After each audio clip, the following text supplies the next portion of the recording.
This recipe is for escarole and bean soup. And the first thing I'm going to start with is a big pot. And in the bottom of it, I'm going to use a good amount of olive oil. I want to cover the whole bottom of the pan. I'd say maybe 3 or 4 tablespoons.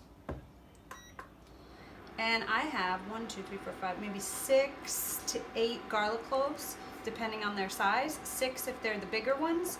And this is going to be a really big pot of soup, and there's no onions in it, so you need the garlic. Also, don't be afraid of using that much garlic because we're not chopping it up small. It's in big pieces. And what I did to get it in that way is that you just remove each clove, and then I smash it with the side of a little bowl. Okay, and that goes in here. The entire success of the flavor of the soup is going to come from this step right here. So it's really important that you pay attention, you don't walk away, because garlic will burn really quickly. So we have a good amount of olive oil, right? We might need a little bit more, but we're gonna start with just coating the bottom of the pan. And this garlic is going to break up. It's going to start to feel sticky almost. That's a clue. But also color.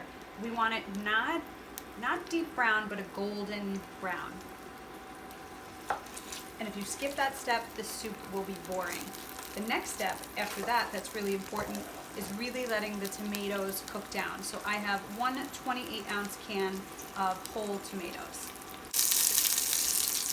And as it's browning, you want to break it up. Certain pieces right here, perfect, golden brown. I'm going to move that to the outside.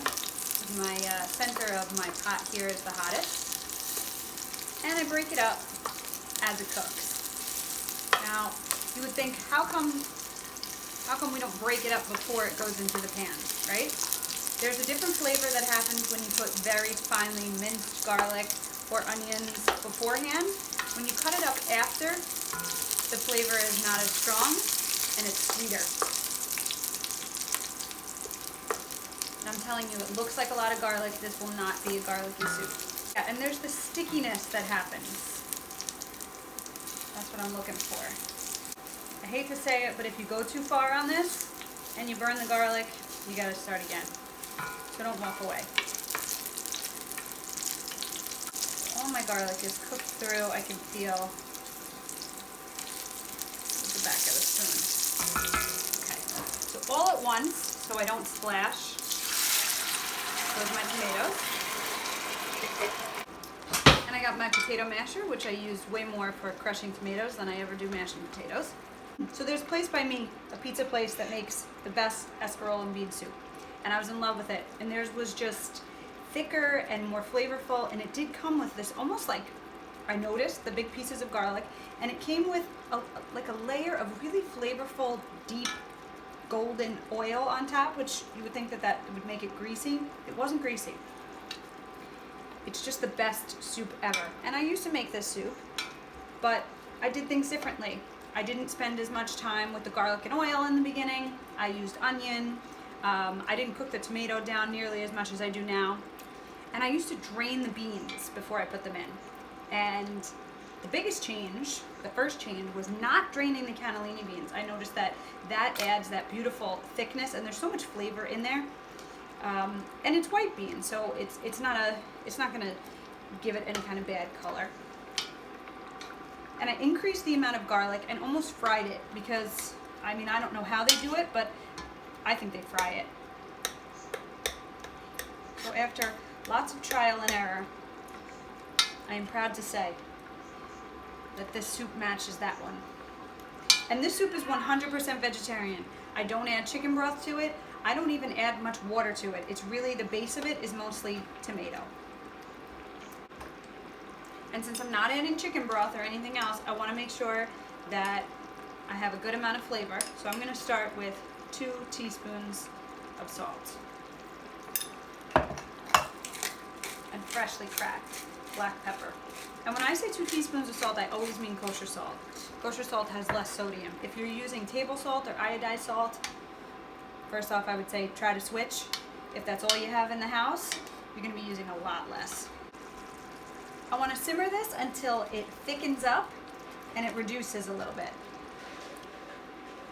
All this moisture that's coming out is water, and water doesn't really have a lot of flavor, so we're concentrating that flavor the longer it cooks. I'm thickening up here, and I just wanted to show you the escarole situation. So I chopped it all up. I saw that it was really dirty. I did it in a salad spinner 3 times. I filled it up, I lifted the net out, and I dumped the water. And then one last time, I have it in a bowl of water, and I'm gonna let whatever residual dirt is left sink to the bottom, and I'm gonna scoop this out and put it into the soup.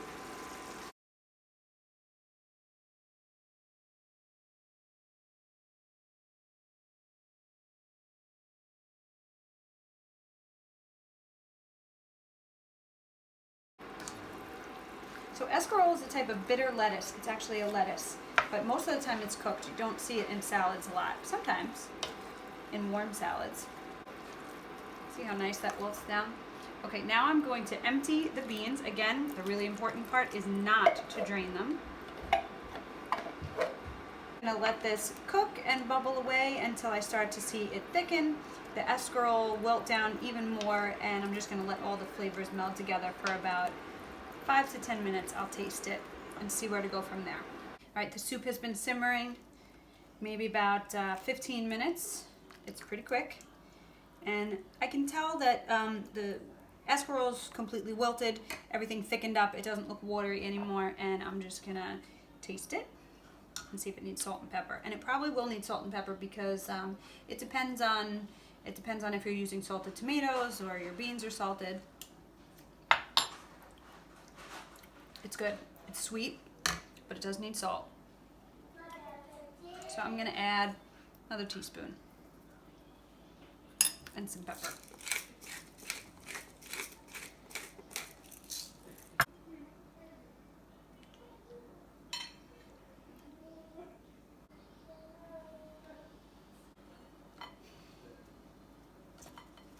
And out of all the soups I make, that's the one I always look for in the freezer first.